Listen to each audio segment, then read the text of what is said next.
Today is Thursday, day 153. I did a live class with Hannah Marie Corbin at 5:30, and I pushed it really hard out the gate, and ended up with about 545 kilojoules, like a 202 watt average over the course of the ride. So close to about 40 short of my record, but yeah, very good workout. I was focused on trying to get my heart rate elevated for extended periods of time, so I ended up with like 14 minutes in the orange zone or zone 4, whatever you want to call it. I really get up to zone 5. Honestly, I don't know how to get that high. Like if I get into the 170s, like it's just, I'm dying. Like my legs are just usually dying by that point. I have to slow down. So it's really hard for me to get to like zone 5, which is like a 180 heart rate and up. Now I don't know if there's ever a reason to really try to get there. I never do, but I do like to try to get the heart rate elevated above 162 for anywhere from 5 to 15 minutes a ride. So in this ride, it usually requires me getting out of the saddle and pedaling extended periods of time at like a faster cadence than I would like. So that's exactly what I did, and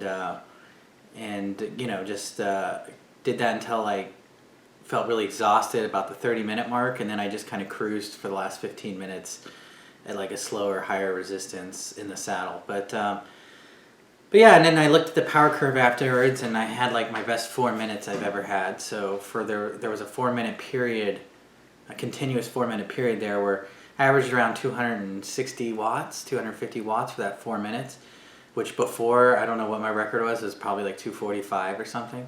That's one thing I think is cool about that power curve, is you can see your best continuous chunk of time. So, like if you go all out really hard for a minute and you do your best minute ever, you'll see that on your power curve. So I just think that's kind of interesting and useful knowledge, where some rides, maybe I don't want to go for a record for 45 minutes, but maybe I just want to try to push for the best 2 minutes I've ever had and see what I could sustain for 2 minutes. So I kind of play around with that type of stuff, where usually a few rides each week, I'm trying to do some consecutive, amount of time that's a record, and so today I was trying to hit about a 5-minute mark, but it turned out I only really did 4 minutes that were really the best 4 minutes ever, and then it dropped off a little bit. But yeah, kind of playing around with those type of things, just gradually shifting and pushing in different areas.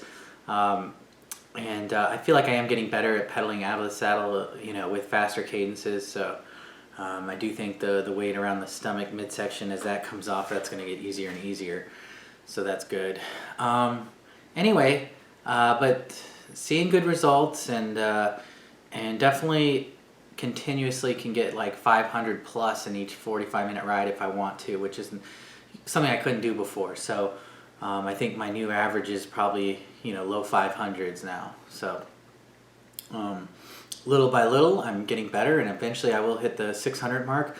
I'm not going to go for a record anytime soon, since I just hit that 581 or whatever last week. But yeah, and I weigh in on Saturday, which is also my birthday, so probably make some less healthy choices that day, but we weigh in the morning, so we'll see how we're doing.